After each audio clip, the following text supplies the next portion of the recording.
Hey y'all, it's Dalanie. And it's Katie. This is Classically Black Podcast. We talk all things classical music and being black in the profession. With trap beats playing in the background. I got that on the first try. I was worried. The minute we press record, I was like, what do I say? It's crazy. It's been a minute. It has. Not for you guys, but it has. Did they feel any break at all? Yeah. 2 weeks, right? 3 weeks? Maybe 2 or 3 weeks where we didn't have an episode. The last week y'all had one, but we haven't recorded an episode in like a month. Yeah. Maybe The longest more. break. Yeah, we took. Yeah. So. What? Your face.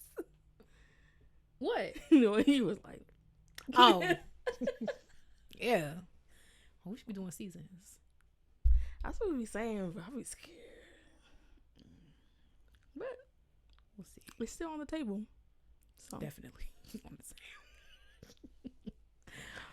Yeah. Right. Anyway, hope y'all break was good or your summer going well. Right. Summer's over, so.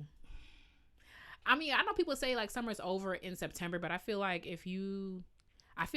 because I teach, it just disrupts that thinking. Like I can't really get into that. I feel like I don't know. Yeah. Do you feel like summer's over in September? Because you don't. I feel like September, nothing in September feel like summer to me. Because September just seems so, that is, all the timbers go like, Yeah. or birds rather, feel like fall / winter. But it gets so hot here in September. I feel like it don't start cooling off till like October. The seasons have no impact on what like season it feels like for me because of this here. Oh, that's true. Like you just don't. There's just no difference. I feel like there's like 2 seasons in LA from my observation. It'd be hot and it'd be rainy. And even that rainy is like, we've had a couple years where it's like it's been rainy Or and gray, then, maybe. Yeah, and then we have years where we don't have any rain at all, or it might rain 2 days a year or something. So, Versus, I'm like, friend just asked me when I moved back to Chicago. I'm like, girl, I thought I would never live where it snows ever again. Like, it's like choosing your own victimhood. Like, unless you've had to scrape off a car at 6 a.m. and it, no. But anyway, here we are. Well, we can get into the news this week. The Interlochen Center for the Arts. Oh my God. Even I heard about that. Right, because I was going to say, how you know? Because, I was accidentally on Facebook. Well, they just released a 97-page external investigation report that details 6 decades of historical sexual abuse and misconduct involving students at the school. There has been an independent inquiry by the Sangavi Law Office, followed by an alumna report of the school, which disclosed her personal experience with a longtime faculty member and administrator from the 1970s. Then they expanded the investigation last year, asking any of the alumni who may have witnessed or experienced abuse to participate in the review. And they had 180 interviews and 70 firsthand accounts of inappropriate behavior and physical contact, grooming, sexual assault, and sexual misconduct involving 47 adults who were affiliated with Interlochen. 47. Apparently the span of the incidents is from the 1950s to the 2010s. And the majority of them occurred before 2000. Apparently, 1/3 or around 1/3 of the people who have been accused are now deceased, and none of them are currently employed by Interlochen. Yeah, one of the names that's mentioned around Interlochen is Jeffrey Epstein, who I didn't realize that he was over there too. I didn't realize he actually went to Interlochen. He attended the camp when he was 14 in 1967 as a bassoonist. I don't play the bassoon, but why would I know that? But yeah, and then he was a donor from 1990 to 2003. Sure. Yeah, that's what I knew about. I knew he was in the mix. over there. Apparently he made multiple trips to Interlaken in the 1990s and in 2000, where he met some of the early victims of his abuse and grooming.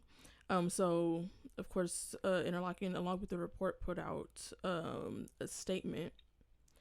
It says today. Well, I'm not gonna read the whole thing. I'm just gonna read a little bit of it because it's long. But it says, today we are sharing the outcome of an external investigation into historical reports of sexual abuse at Interlaken. The investigation began in the summer of 2024 after alumni concerns came to light. We believe in the critically important role of artists in society. Artists often make the invisible visible and inspire needed change. In this investigation, we apply the same standard to Interlaken through a discerning examination, public acknowledgement, and honest reckoning with past harms reported by our alumni and other members of our community. They also said that we remain incredibly grateful to those of you who came forward to share your experiences as part of this investigation. Artists have always understood that what is seen cannot be unseen, and that naming truth changes what is possible. That understanding must now extend beyond art to guide us as we continue to shape and safeguard this community. Art is a powerful tool for inspiring change, and we recognize that change needs to be applied to our own institution. So I will link the story. There's more to the statement, and there's also a link to the report if you would like to read it in full. But some of that I got a little lost in the middle here, but yeah, some of that didn't mean anything. Right, because I was like, when I saw a statement, I was like, because they did say there was a part of the statement that said, oh, yes, on behalf of Interlaken, we are deeply sorry for the harm experienced by members of our community and extend our apologies to those impacted by abuse at Interlaken. I was wondering, because, sometimes when the lawyers get to it, they're like, well, you can't say this, you can't say that. I wonder, but also a lot of this stuff, probably statute of limitations prevents, but also I don't know how that affects civil suits. So the names are listed in the report? Of the accused? Mm-hmm. I think so, yeah. You go spit on their graves. Who cares if they did? But 2/3 of them not dead. So I wonder, I don't know how that impacts civil suits. I don't know nothing about that, but yeah. I wonder what they're going to do about the names of the people on the report that work in other places. Yikes. So they elected to do this report on their own as like a way to make amends with... I feel like the saxophones are getting louder. I see. So, but actually, I don't know. Well, I'm like semi plugged in, so I don't know how loud they was getting. But there's been whispers about Interlaken for a long time. It's like I want to say like I can't even like imagine that, but also like I don't harm children, so like it's the same thing with Blue Lake. It's like any camp that you send your kids to, like it's a potential for them to be abused. I don't know. I feel like because Interlaken. Or is it because, this is like the school. This happens, like these cases were happening at school. It might have been at both. It might be at both. Because I feel like Interlaken, like, it's like one of the biggest arts camps, too. So, and probably one of the most well-funded and stuff like that. So they have, like, a lot of, and it's, a lot of it seemed like it was faculty, actually, not, like, donors and stuff. But we know Jeffrey Epstein was coming back and whatever. So it might have been even just, like, high power people in general who had ties. I will say that first to be going back to the 1950s is super nuts. Which is actually not that surprising because they probably half of that stuff they didn't even consider sexual assault. Yeah. So I don't want to get sued. I was about to say I heard about that person that came to Eastman and they set up that table outside. He was at Interlaken the summer that I was at Interlaken, and I heard that was the first. I didn't know who he was. He was canoodling back then. I didn't even know who he was. Why y'all so freaked out? Oh my gosh! But I knew there was rumors that he would be hanging out with underage people after hours, like literally partying with high schoolers. And what do you like have in common with a 14-year-old? You have nothing in common with a 14-year-old. Like, you have nothing in common with a 14-year-old. And that's why when he came to play with Eastman, there was protests, all that they had, and then they compromised and they had that table on sexual abuse outside of the concert. That you had a table on sexual abuse outside of my concert. Cancel the concert. Like I was like, this is imperative. And mind you, it was sold out. Of course it is. So this person seemed like I be talking about anybody. Listen, Omo, don't sue me. I have no money for you. But this person seemed like a great example of like the artist over anything else. It's like we appreciate the artistry, so it's like we're gonna sweep everything else. And also, it seemed kind of like they go right up to the line and not like he's just hanging out with a high schooler. Like what's so bad about that? It's not like they that's what it seemed like. Because me personally, a lot like teachers get let go for less. Mm-hmm. Like hanging out, you should not be hanging out with students. There's nothing to hang out with. But it seemed like because of the artistry, it's like, well, it's not so bad. It's like they're going right up to the line. Yeah. But as long as he's not touching them. But first of all, who's saying he's not? And also, if you hanging out, it's different from. It's not like, oh, you getting lunch with your student. It's you after hours with it. Like, it's just, and that's why, I mean, some of that I'm not gonna say on the mic, but where I was with a friend who has a student who was very close to them, but the amount, I was like, why we hanging out all the time? Like, I don't need to be hanging out with a kid like all the time, you know. I feel like, I mean, I'm trying to even think of like, I've never felt the urge to be like, yeah, I'm gonna, like, even at my youngest, I got my first teaching job when I was 23. When I was 22, I got my first teaching job. Yeah, I was 22. So I had students who were 17. And even one who had she had the same exact name as me. Like, it was hilarious. And she thought it was so fun. Of course, she's 17. This is so funny. Like, hey, twin, hey, da-da-da, like, stuff like that, you know, because it's like, genuinely, her name was Katie Brown.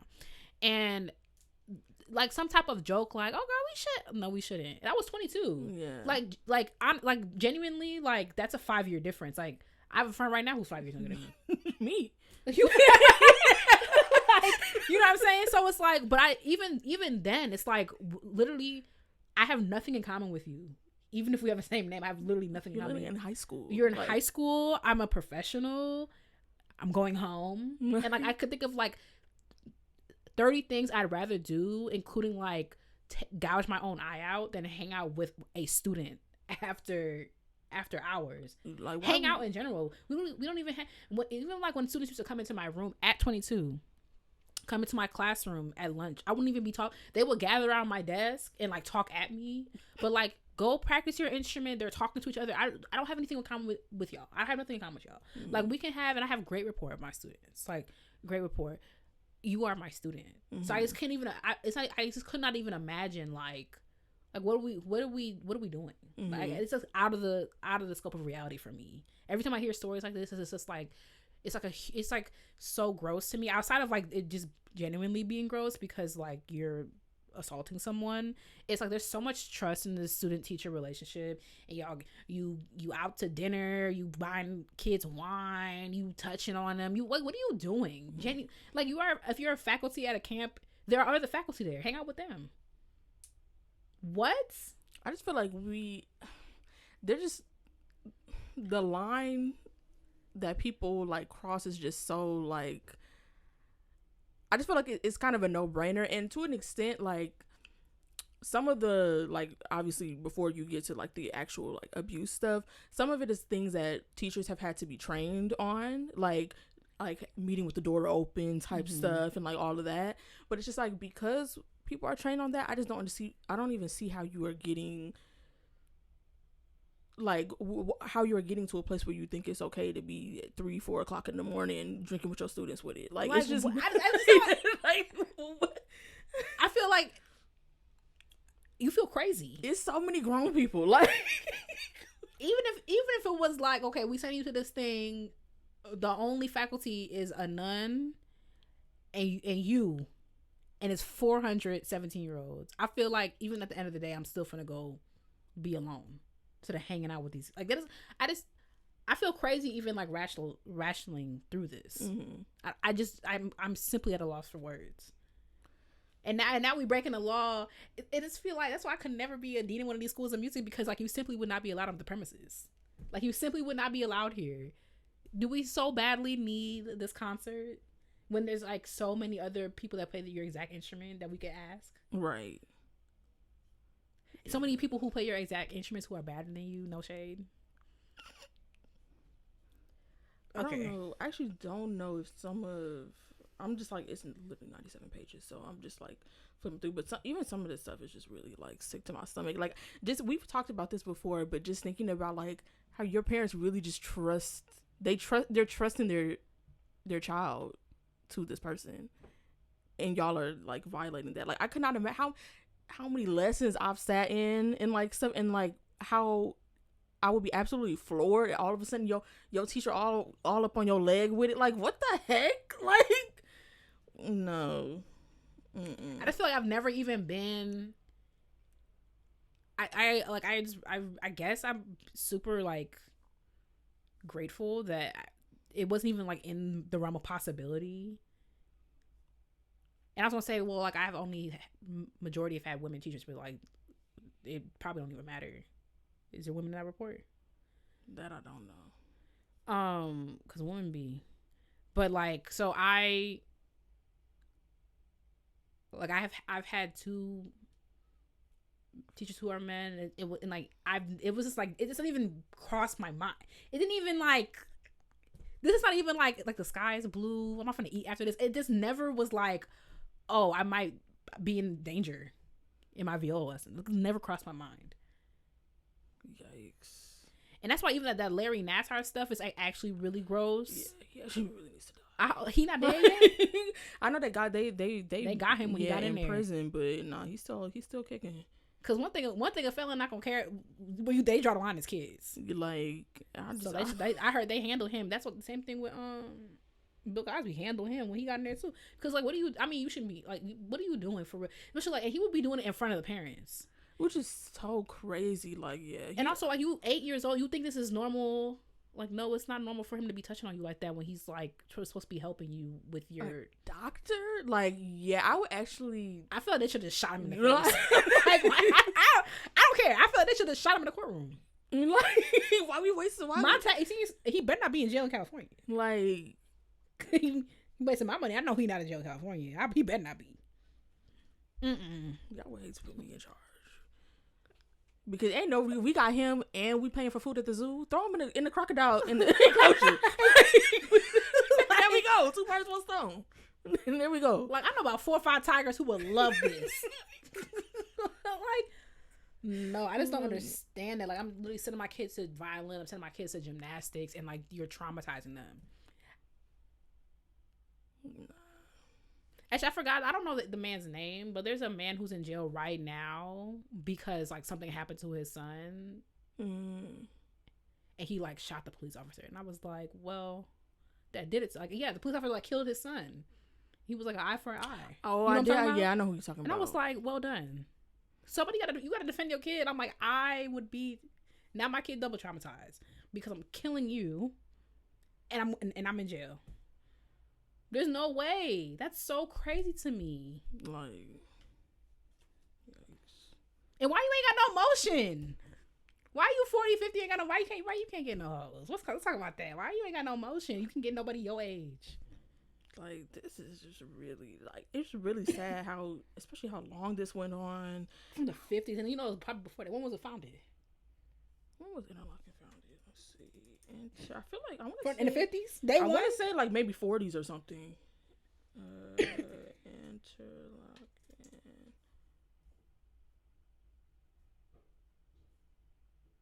Y'all know damn well I'm talking about the camp. Like, Interlochen, what, Switzerland or whatever? No, just the city. There's an Interlochen, Michigan. It's in Interlochen, Michigan. Yes, in Interlochen. 1928. So y'all barely got it off the ground. Barely started touching on people. And the only reason why probably they didn't interview nobody before that is because they're not here no more. Yeah. Like, because in the 50s, I mean, it's people there could be people, you know, who was born in the 40s who were there in the 50s. But, like, before that, y'all running out of people to interview. And I remember when the lady I taught for, I was her student teacher, she was telling me all types of crazy stories from her undergrad about her viola professor. I can't say obviously because he's probably still alive, unfortunately, but the school she went to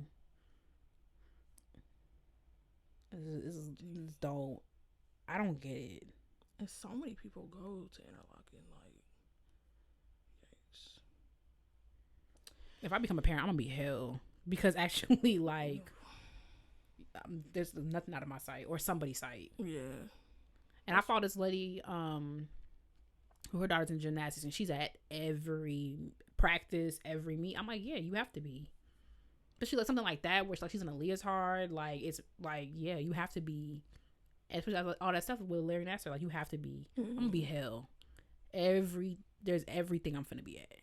And what's really like sad too is a lot of times like, the types of like students and stuff that are targeted for stuff like that are like people who have parents that can't be at everything. Yeah, like you got a single parent or you got like, and it's just like it's really messed up.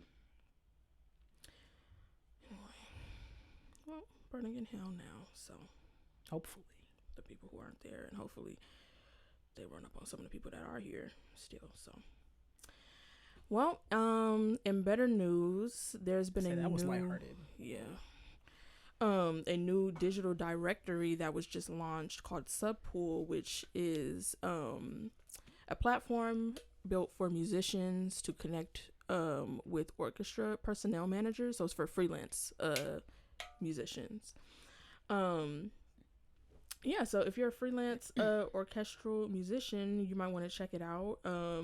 When you join, you get your first gig free, but after that, there's a subscription model. The annual fee is currently $59 a year, but apparently that's like a discount for its launch. They said, quote, "We make it easier for players to find real opportunities and for personnel managers to discover the right talent fast." Designed by people who understand the industry from the inside, the Subpool helps musicians get seen, get called, and get hired while giving managers a trusted place to build strong, reliable sections. So, for the freelance girlies, Jordan? Girl, let me tell you $59. Go on an orchestra's website, because that is irritated me. No shade. Go on orchestra's an opinion. Go on orchestra's website, click on a personnel manager, and email them your resume. And if they don't answer, then you follow up with them. And if their email's not on the website, then go on LinkedIn and find their email. And if that's not it, then contact somebody in the section. And if you don't know how to contact somebody in the section, know somebody at the orchestra, call the orchestra. Email the ticket email. Y'all are not hungry enough. That's just irritated me. You know how many times I've emailed tickets at thissymphony.org and be like, hey, I'm trying to get in contact with a personnel manager. And they're like, oh, here's a personnel manager. I'm like, hi, my name is Katie. I play viola. I have this experience. I've attached my resume. Can you please consider adding me to your list? And most of the time, when they see the resume, and if I don't know if I've had audio before. If I've shared, 'cause I don't think I have excerpts online. Most of the time, they'll be like, great, thanks, Katie. And then you wait 7 years, and they'll be like, you know what, I need a violist. Or they'll be like, here's the section leader's email. Can you get in touch with the section leader? Because the section leader decides the sub list. Do not pay $59 to these people. Not an anti-ad. Do not pay. Do not. And also, you heard what she said when they launch it. Do not get That's a promotional rate. It says that it allows musicians to create a profile displaying their resume, credentials, and union affiliations. Then the personnel managers can browse these profiles, searching by instrument and location to decide who to hire. I just feel like this is a little, well, not even, because I'm about to say I feel like it's a little late, but also no, because what you're describing is what people have been doing for a long time. I mean, I guess they're getting rid of the middleman, but also classical music moves so slow that it's like they've been talking about iPads on stands for 10 years. They're actually inserting a middleman where they don't need one. You know what I'm saying? Like, by the time the personnel managers find about this website, and also there's also the tried and true way of going to take an audition and see if you get added to the list. There's like 7 ways you can be added to the sub list before you do that. Do not do that. Actually, matter of fact, let me know if you do that so I can search your IP and come to your house and talk to you and say this exact same thing. Give me the $59. That's crazy. Stuff be predatory. I hate stuff like this. I was just thinking about this because like one thing that I don't like it is like y'all doing stuff that y'all know is wrong to make a buck. Like them the writing community, like TV writing community, they love having a class on how to navigate the writer's room. Why am I spending 4 hours on a Saturday morning paying $50 to learn how to navigate a writer's room that I'm not in? That doesn't make sense. And nobody can answer directly about how to get into the writer's room. No one answers directly about how to do it. They'll be like, they love doing how to sell a movie, how to sell a show, any combination of like how to make your pitch deck. Why am I taking a $75 class on how to make a pitch deck when you cannot get any of the opportunities to sell a show if you don't have an agent? And when you ask, okay, well, how do I get an agent? How do I get a manager? Nobody has the answer to it. Oh, a manager be coming to you. That doesn't make sense. So it's like, it's disingenuous. This is disingenuous. Do not pay $59 for this. And also, the time it's going to take you to pay $59, you could have been wrote your teacher from your undergrad, from your grad school, and been like, how do I get on the sub list? The first sub list I got on, I didn't even, my first orchestra gig, like, I didn't even have to, like, talk to nobody. They were like, yeah, I remember you. We need a violist. And it worked out. And then it was like, okay. Because sometimes you just need butts in the seat. Good ones. Hold on now. Make sure you're practicing your skills. Because don't play with the kid. I know how to play. But so you can't play, then that's not for you. But I'm saying, like, if you, no shade. If you don't know how to play, this is not for you. This is your first year undergrad. It's not for you. It's not for you. If you don't know how to play, you don't know the down one, your Mendelssohn on the string, everything compresses and rushes, it's sloppy. This is not for you, Sting, next year. But I'm saying, if you already doing this is disingenuous. Do not pay these people $59. Who is it called? It's called the sub pool or the substitute pool. Who came up with it? They got an about page with they people on it. The thing, I'm gonna see who these people call who. I'm irritated. Hold on. The subpool.com is the website. I am looking at they have, on the homepage they have 4 musicians and they have the bullet points. They have 4 personnel managers and the bullet points. And it is kind of like when you're trying to tease out and like itemize every little thing, because like under the 4 musicians profile it says create your professional profile, be searchable for personnel managers nationwide, share your resume credentials, list your instrument, orchestra, and union status. Like these are all different bullet points. It says, what is a symphonic personnel specialist? I'm gonna talk to I know exactly what I'm gonna ask about this. I'm about to ruin her day. Yeah, it says get discovered for opportunities beyond your network. Like some of this is how you get discovered and be searchable are 2 different bullet points. That's the same thing.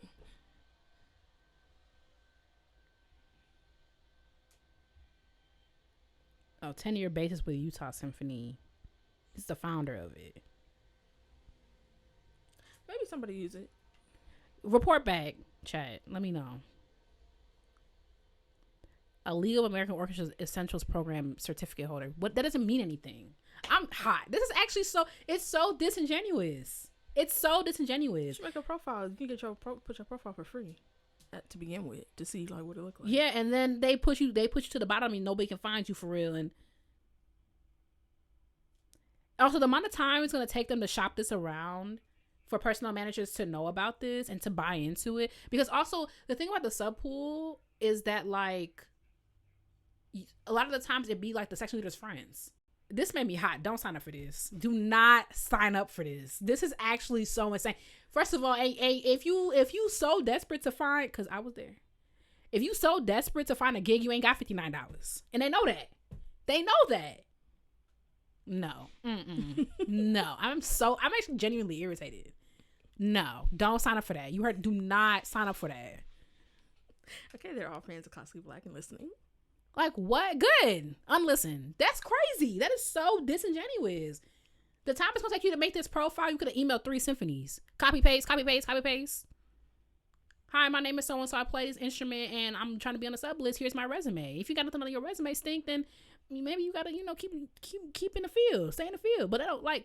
Now I got to pull up LinkedIn because this is... Like... And what does a symphonic whatever specialist even mean? That doesn't mean anything. Don't sign up for that. Do not. Dalanie had her little news. She was like, yeah, this thing, no. Shut that down. No. Shut it down is crazy. But this is a, not to be. And if it's the next new big thing, I'm still finna say what I say. I feel like you should still be going on, unless the internet disappears and this is the only website left. I don't see why you can't email the personnel manager. I want to see what the. And honestly, as somebody who had to get in the field, if you're annoying enough, people will get back to you. If you email them tickets at OklahomaSymphony.com, if you email them 5-6 times, be like, hey, this falling up, hey, this falling up, hey, this falling up, somebody finna get back to you because they want you to stop emailing them. Y'all not hungry enough. And they know that. And these people, these 3, the orchestra specialist, executive, knows that. No, that's so frustrating. Oh my gosh. Oh, that just made me mad. I don't even do this episode no more. That's crazy. The whole episode gone. Well, you don't even have $59, Stink. USD? Mm-hmm. Oh, it's available in the U.S. and Canada. No, and Canada. Don't sign up for that, girl. I just told you exactly what you need to do. Get in the field. Get in the field. Be hungry. And see, also, I was just thinking about this because it took one message to somebody to like, he got me like 3 gigs already just by messaging somebody. And I don't know him personally, but I finally look like a acquaintance through an acquaintance. And I finally reached out to him. He put me in the field like right away. He's like, oh, what? Yeah, you need to be working. And it was like, people don't be like that. Mm-hmm. I'm like that. DM me. Because I be like, the amount of, I mean, I've only been in LA for 2 years, so stuff does take time. But like, people are so like, I gotta eat, that they like think other people can't eat because they're eating. Mm-hmm. And it's like, the amount of VOs I know who are actively working, who've like never put my hat in the ring, and it took one message to this guy to have, like, I got like 3 gigs coming up. It's like, y'all are just like weird. I'm not weird. DM me, I'm gonna tell you exactly what you need to email them folks, and you need to stop being lazy. Stop being lazy. How you want to sub? You want to be lazy? Email them folks, and I don't know, play some weddings or something. Meet some people. That's weird. Don't do this. This is weird. No shade to your news. This is it's a link to me. Also, think about who needs a sub job. You just graduated grad school. You don't know where your next check coming from, but let me take $60. Let me take 4 Chipotle bowls and spend on this. And you're discoverable to the people who have a profile on here. That's my point. So it's like, and that's why to send an email. And that's what I'm saying. The orchestra world moves so slow. They are still making everybody wear tuxedos. They just came off of that, and only like 4 orchestras do that. They've been talking about iPads on stands since 2008. I still use paper. I played an orchestra gig a couple months ago. I use paper. So how long is it going to take the 120 orchestras to use to make a profile? And I wonder how much it costs them. And why would they do that when they can just go down the list of people they already have? And they gotta, huh? No, I was about to say, it's enough people out here desperate for something to work. You're not desperate enough. You need to get email, call, go to a concert, ask the principal for a lesson. Those are all things that, like, if you don't know, I'm telling you, ask the principal for a lesson. Ask to pray for, not for a lesson. Ask to play for the principal. And also, like, they know what time it is. Ask to play for them. Go to a concert. Be like, oh my God, can I play for you when you have time? And if they're an asshole, they'll be like, yeah, we'll see. But if they know they trying to figure out what they're going to do when they go to Cancun next month, they'll be like, yeah, I got 10 minutes. Girl, because it's a job. That's why I said a couple months ago, y'all got mad at me. It's a job. They need people when people want to go on vacation. They need subs. All these orchestras need subs. Get in the field. Don't make no whack ass profile. $59 for Chipotle bowls? No. Freaking 6 strawberry matchas with oat milk? No. There's other stuff to be doing. There's stuff to put. No. That's the verdict. I was really trying to keep it cute, and I was like, the more you kept talking, the more I got angry. It's disingenuous. It is. And also, you're a tenured basis in the Utah Symphony. What you know about freelancing? Because you were freelancing before. And how did you freelance before with email? And I could see maybe if it was free. Mm-hmm. And maybe the orchestra's paid to use it. Yeah, but that would make more sense. but there's gonna be more musicians in orchestras, so that's why they charging musicians. Cause I see it don't say nothing about the orchestras. Cause when I click on create your personnel manager profile, when I click on the musician, create your musician profile, it sends me to another page on their website, which just asks for your name and your email, whatever, to get started. When I click on the orchestra personnel, it sends me to a job form that you fill out the job form, and then they email you when they add you into the system. Or text you. So I don't know. So my point is that there's a submit or whatever. I can submit this form without paying anything. So I don't know if, and there's nothing on here that says I'm going to have to pay something in the future. Or maybe it's one of them things where it's like, I don't know. I mean, report back and see how successful it gets. I just feel like it's a little disingenuous for something. I don't know. There's like no guarantee. Like, that don't make any sense. It's like I can go to the grocery store, I can use Instacart, but I'm guaranteed to get my groceries. You could email them. You could email the orchestra and hear radio silence, or you could pay $59 and hear radio silence. It's a little predatory too. Like, it's a little, I don't like that. And I know y'all probably was planning this for the past 4 or 5 years. Cancel that Squarespace, girl. This is a bad idea. Like, I mean, listen. I mean, maybe it's gonna be a worldwide sensation. Oh, I got a couple people in common with them. People I see, people I know who follow them. I don't mind being wrong if it's like the perfect help and it's gonna be the big, like, I'll be happy to be like, I was wrong about this. I have no problem saying this, but it just seems like disingenuous. It seems predatory. It seems unnecessary. Like, let's make a hard thing harder. Because also this one comes with hope. This one says if I pay $59, I might actually get a job. Okay. I got a picture here. Oh no, that's not. Dang, it's been a while. I was like, this Kodak call. It's not. It's literally not. You on your me. And also right. notice how they don't even have any pictures on their website. Something's afoot. Not something's afoot. All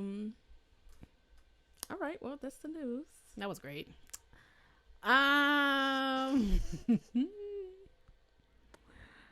What was I gonna say? I feel we should do like a funner. I want to say that for next week though. I'll say that for next week.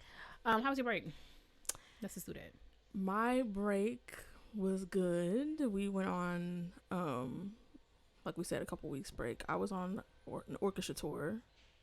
How was that? Back in the field. Right. Random side quests of mine. Didn't go well, huh? I'll point it to her nails. People who were listening. When I got back, because I was like, I think I had my appointment. I got back on the 21st. My appointment was on the 24th. And if it could have been on the 22nd, it would have been. So should I have her meet you in New York? She was in New York, actually. Oh, that's crazy. That's the reason why I wasn't, because I think she got back like a day or two after me.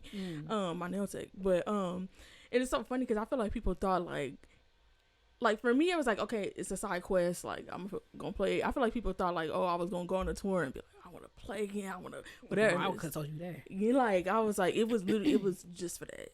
I do wish I had played more when I didn't have my nails on, but I played a lot. It was 9 days. I played. Huh? How many concerts did I play?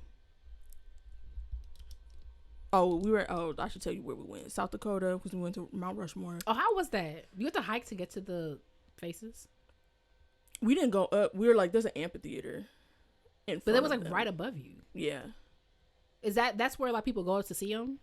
I think so, because I don't know if you can go up to where the faces are at. But they're not like on the side of the road. You have to hike in. You know what I'm drive saying? in. You drive in. Yeah. You drive past them.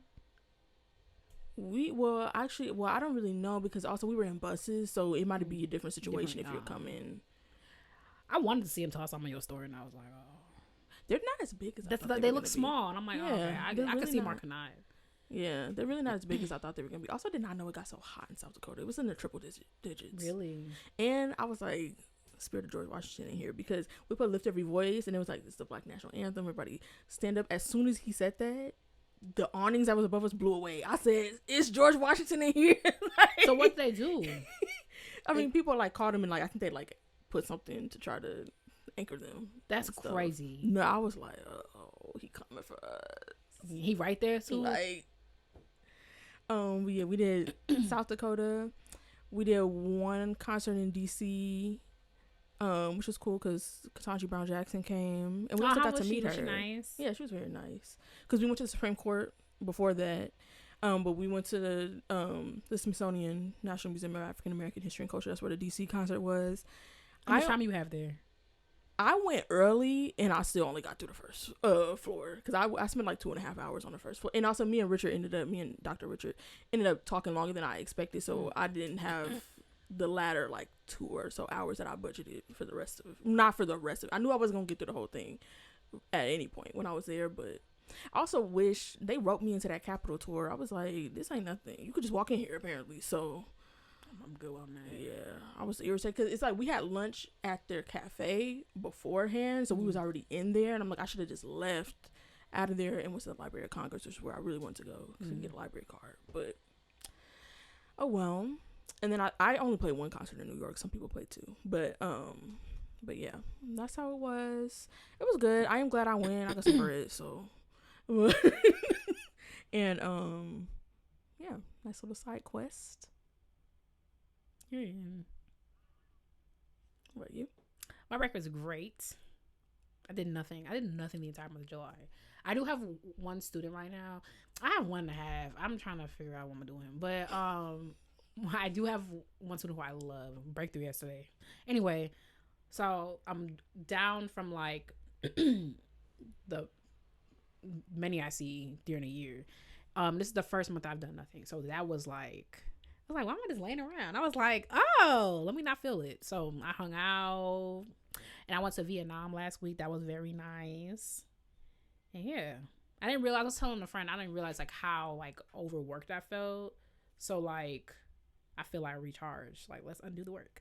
But what I will say is that I think like how relaxed I felt when I came back made me realize I need to take more vacations throughout the year. And it don't gotta be like no big thing, but I need to like get out of LA at least like once or twice, like around like teaching times, because like even though I did nothing in July, like I'm still here, so I could still like, I was still writing, I was still like out and about, but like when I was in Vietnam, I was like focused on that. If I'm in LA, I'm gonna gravitate, I'm gonna find something to do. And I even like I got a massage like in February I think, and I spent the entire time going through my to-do list. Versus like I got a massage when I was in Vietnam, and I was like, oh, this is what it's supposed to feel like when I'm not like going through the Rolodex of things I have to do. So I was thinking of getting a massage.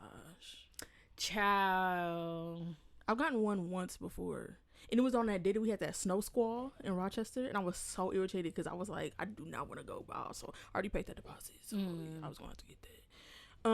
But I was thinking about getting one because I'm going to Seattle this weekend, so we'll see. In Seattle. Yeah, one in Seattle. We'll see. I haven't decided yet because I haven't decided because I added an extra day. I really want to add 3 extra days, but I guess we'll see. Because when I got one before, it was fine, but I feel like there's so many different types of massages, and people don't be used to getting them. And sometimes when you do it more often, you start to, I don't know.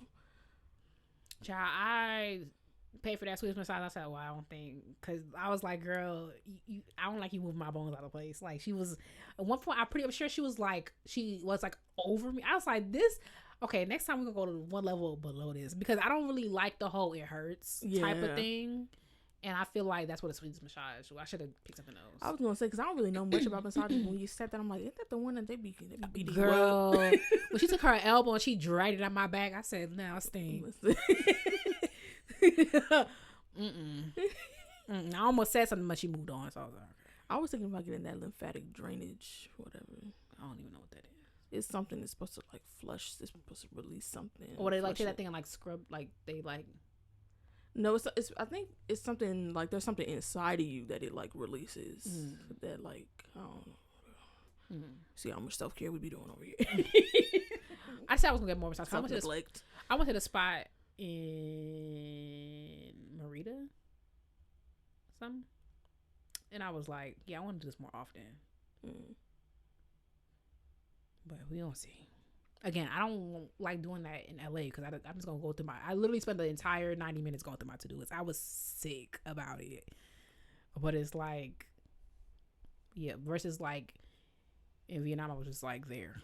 Although I did hear there's a 24-hour Korean massage spa in LA that apparently it's like a whole thing. They have like different rooms and different pools and stuff. I was like, that 24 hours kind of tea, but anyway, that's what we did. Period. Well, back to the book club, everyone. Score by Kennedy Ryan. We're here with the chapters 10 through 21 was our thing. I finally realized, or I finally found out why you have a different cover. It's because you have the Barnes & Noble exclusive. And there's an extra scene in there. Oh, it is? Yeah. Which I'm like, is it at the back? Oh, girl, I don't know. Apparently it's an extra freaky scene. I was like, oh my God. Hey, look at y'all, she's smiling too. She like, yes. You have an epilogue. I do have an epilogue. Because I'm like, it has to be at the end, right? I would imagine. Because I'm like, you can't just put an extra scene like in the middle of the book and like whatever. Because that would be kind of, I wouldn't care for that. Because that's like, because I have a coda. And a second epilogue. Oh, maybe you have the extra one. Do I have a second one? Oh, yeah. Oh, yeah, because you have, it's an epilogue 1 and epilogue 2. Maybe those are together. Those two things are the coda. Do you have a,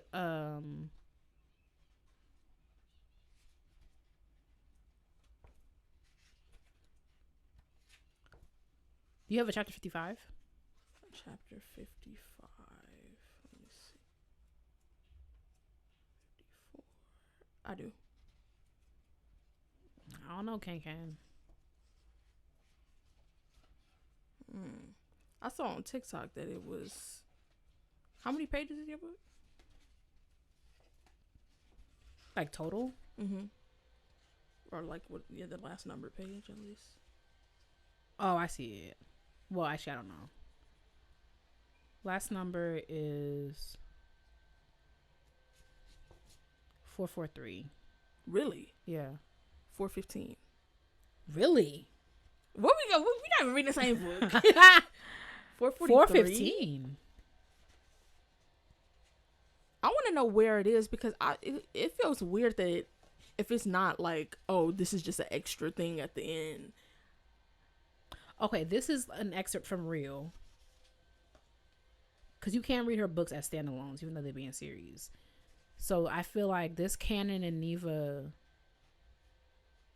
is from Real. Oh yeah, it even says Real. So it's not that. And that's numbered? And it's numbered. So, but my last page before that would be 433. Oh, keep reading for a special deleted scene and exclusive to this Barnes & Noble. Oh, I see it. Okay. This is like a 39. It's like 2 pages. Oh, okay. So maybe she took it out. I wonder what they paid for that. But this one wasn't that freaky. Because I did not read it during the break. So I didn't start reading again until Monday. Well, you said you didn't read it at all during the break? Oh, God, I'm looking almost done. Oh, shoot. Yeah. I stopped reading because, I stopped reading for a petty reason. Because there's something on this page and I didn't have no stickies. And I was like, I have to ask Katie about this when she gets there. Oh, God. That's why I stopped reading it. Oh, gosh. So I gotta get a sticky to remember to mark it. Because it's not even next week. I think it's the week after. Maybe, no, it might be next week. I'm so annoying because I might have to just give up on the books I'm halfway through. Because I brought all these books to Vietnam. Why I read a new book that I downloaded in Vietnam? all the books I brought, I'm like, I'm gonna have to abandon. I still have like, I'm still like 20 to 30 pages out from the end of Harry Potter, whatever book I'm on, the third one. I'm still right in the middle of most of them. I have to start reading again. I might just have to clear the slate. So we have the readathon. No, I'm literally never doing that again. I'm literally never doing that again. That's great. No. What was it? 24 hours last time? Or was it 12? No, it was 24. I felt we did it for 24 hours. It was part of the 24 hours. Cause we didn't stay up. Yeah. I would do a 24-hour readathon if we did a vow of silence at a convent. We could bring Kayla, because then she not. Well, she was that one time. That one time, that girl spent half the riding retreat at the farmer's market. That's good. No, you do it, Kayla, and let me know how it goes. We didn't do nothing. We didn't read nothing. We can have a schedule this time. That's crazy. I'm trying to help you out. You the one in the middle of the books. We'll see. We'll see. We should do a classic black readathon. Because it wasn't even like it was a little bad. It was like completely bad. We read for over 24 hours. We read for like 2 hours. It wasn't even like, oh, we kind of, no, we did not do it. I made good progress on one of the books within that book that was off-putting. I didn't want to read that. I mean, I guess I'm being a little like, I did like finish Issa's book. Or did you finish it?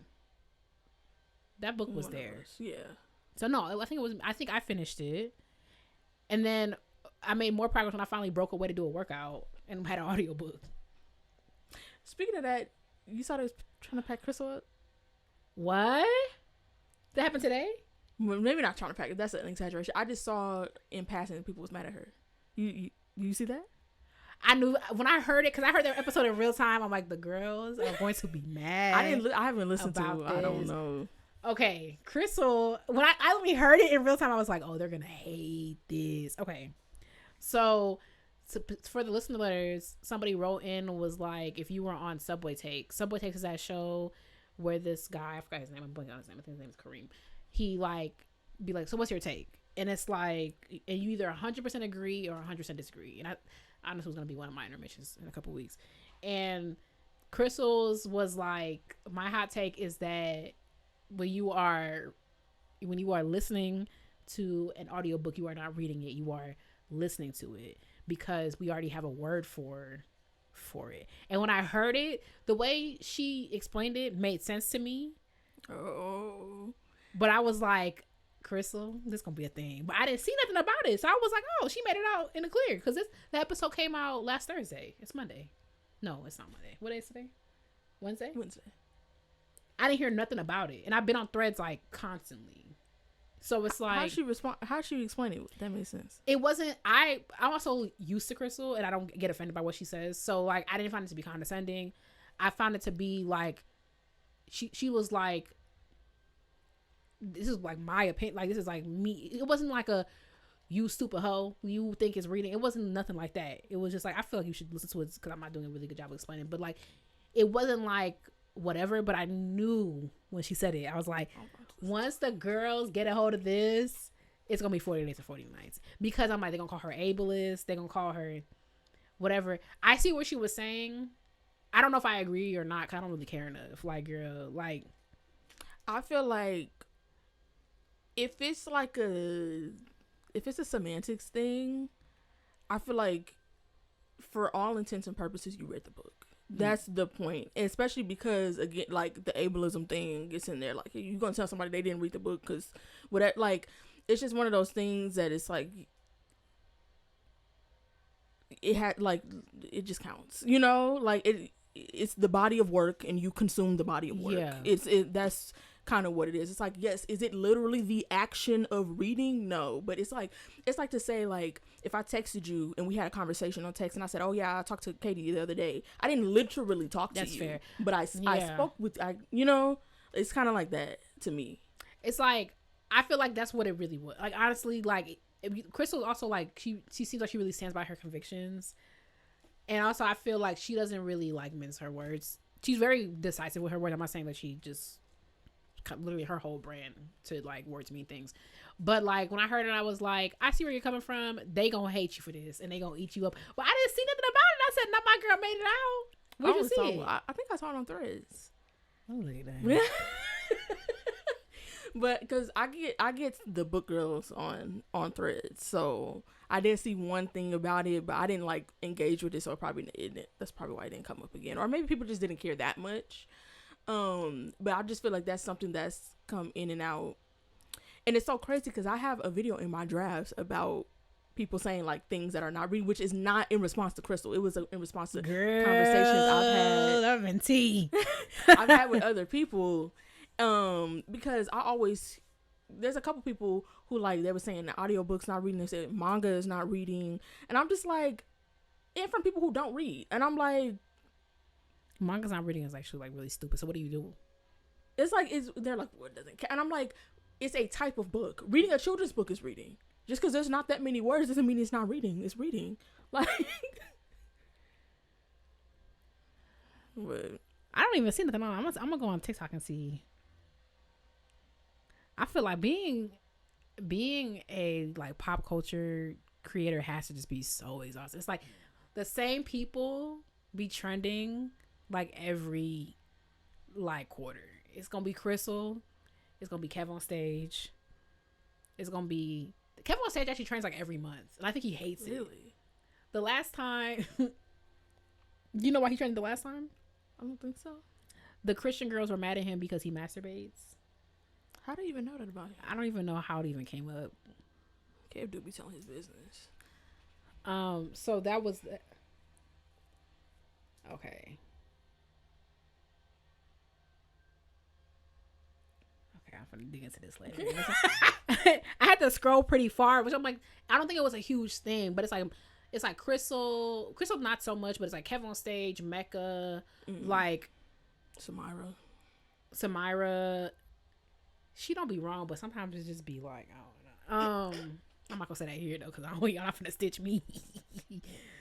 Y'all not gonna stitch me. I think y'all just don't like her. I feel like that'd be the root of it. I follow her, so I have no problem with her. I'll be liking the video. Okay, girl, I'm gonna leave now, but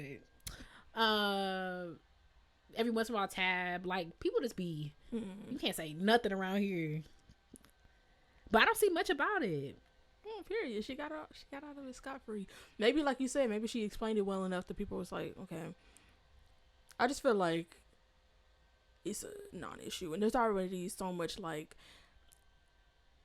people are already, like, just kind of pretentious about reading that it's like, we just don't need to be doing anything that's going to make people feel some type of way about reading. Everybody just need to pick up a book. So, yeah. It's just... But even this girl, like, she said hated and 100% disagree with Crystal's hot take on the read this week, read audiobooks, but that's why it's a hot take. And I feel that's the one also. I think that's also like an important, I like this thread a lot because it's like hot take, everyone should drink water. That's not a hot take. Mm-hmm. You know, like a hot take like has to have some type of like stakes to it, or it's not a hot take, it's just like an opinion.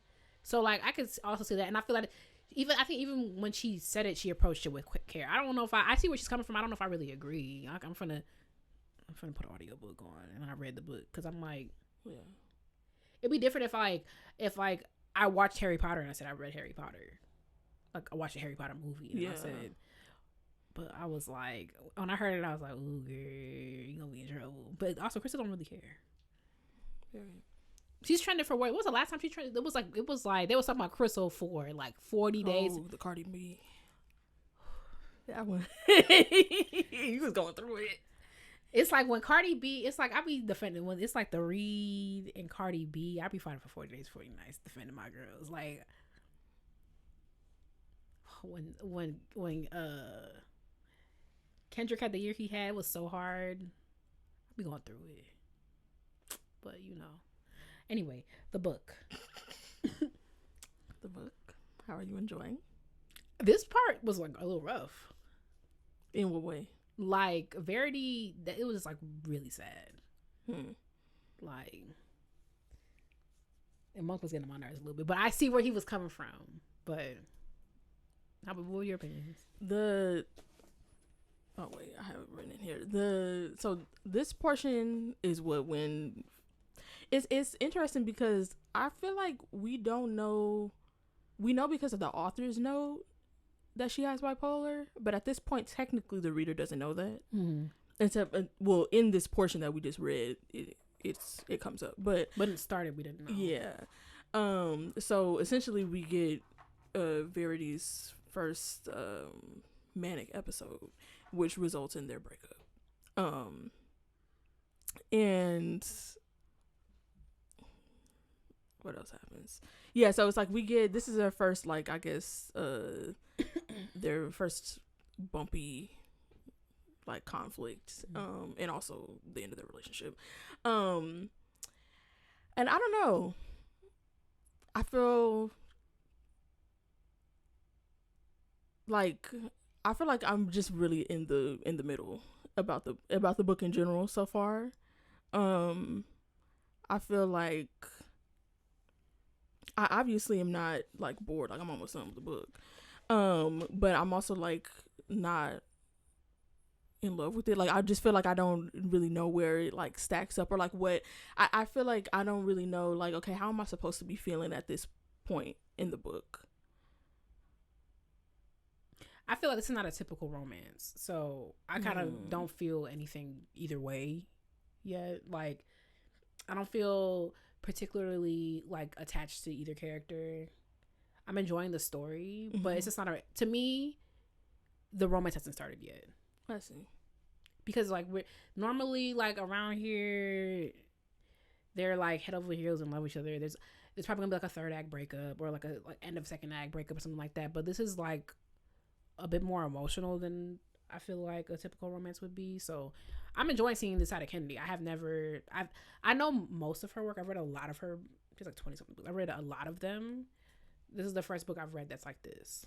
So, all right, because you also didn't read. Well, actually, I don't know. I don't know what the conflict or whatever is in Real. Yeah, I didn't read Real. I don't know if it's if it's mental health or not. I think she has lupus. Oh, I think she has lupus in that one. Neva, I think, has lupus. It kind of reminds me, I guess I could say, if I were to make it a similar, if I were to try to, like, figure out another emotional book, like, it might be This Could Be Us, or Can't Get Enough. This Could Be Us, where her husband, like, this is a spoiler if you want to read more Kennedy stuff, but, like, her husband was, like, doing fraud and got, like, it was really dramatic in typical Kennedy fashion. It was so dramatic how he got helicopters and picked up by the police. And so the romance is, like, building out of that, because the main character, the male main character, like, he was the reason why they found out that her husband was embezzling money. So, like, when he went to prison, it kind of, like, okay, this is kind of weird, because, like, he was swooping in, but also, like, so that kind of built up, and that was, like, there was, like, this emotional thing in the background. And this woman was also, Yasmin was also finding herself, so it was that. But yeah, I feel like this is not a typical romance by, like, any stretch of the imagination, in my opinion. But I'm having a good time. So at the end, this is one question I was like, did I miss something? When she has this this episode and she leaves his apartment and she goes to the gallery or whatever, and she, like, breaks in and this, like, whole thing happens. The police come. I was like, where did our teacher come from? She live here? Yeah, that was confusing to me as well. I imagine that maybe the alarm went off, but I'm like, why would she be there? That's in what her I was pajamas? Like, yeah. And so maybe I have to go back to the beginning and see, like, is this gallery, like, does she live above the gallery, and, like, one of those, like, you know how, like Northwestern has these where, like, they look like there's a lot of old, very large houses by the lake in Evanston, Illinois, and Northwestern uses some of them for, like, offices and stuff like that. So the only thing I could imagine is that like for whatever reason the gallery's on the first floor of like some type of building and then like she lives above it. That's the only thing I could see, because why would I be at my house and the alarm trips and I get notified that the alarm trips? And why would she even be on, like, if this is like a university, like wouldn't that be like the DPS? Like, yeah, I don't, that was a little confusing. But yeah, how do you feel about the breakup? Is that what you were saying was getting on your nerves? He was getting on your nerves during the breakup? Yeah, the breakup is so complicated. It's so complicated because I'm on his side. Mm-hmm. But also, like, I have an incredible amount of empathy for Verity because she didn't know what was happening to her. Because, like, when I, like, Kennedy's books be freaked out. So, but, like, this was so different to me because, like, there wasn't, like, a normal, there was no normal sex scene in this chunk of the book. Like, I knew something was happening going up, especially when she got to the jazz bar and she was like, "Oh, I need to like release here." I'm like, "Here now?" Whoa. So I was okay. Something's afoot, and it's like, okay, so what is he? And I want to be so careful because it's such a sensitive thing, but it's like genuinely like, what was he supposed to do? Like, how do you support your partner through that? Like, especially you in college, like you're in college, like. She's having a manic episode. She doesn't know what's happening, but like you don't. Actually, this is happening in 2016. Like he probably doesn't have the language for what's going on. She didn't know what was happening to her, and I'm like, I walk in the men's bathroom, and like not only is this nigga all up on you, touching your ass, like about to do whatever y'all about to do, you look at me with like so much apathy. Yeah, her shirt down, like they was for real. It wasn't just they was kissing. Her shirt off, he under the dress with it, like it was. If he had gotten there a couple minutes later, it would have been a situation. It was just like so emotional for me. Like I was just like, this is a lot. Like I knew something. I kind of figured something was up because I don't remember. There were probably signs before that. Obviously her presentation in but I don't know if I didn't read the author's note if I would have known that, to your point. Yeah, I didn't really even I guess I didn't really think it had started yet. I was more focusing on the whole this thing in her past, whatever. Like I think maybe once he was like, all right, tone it down.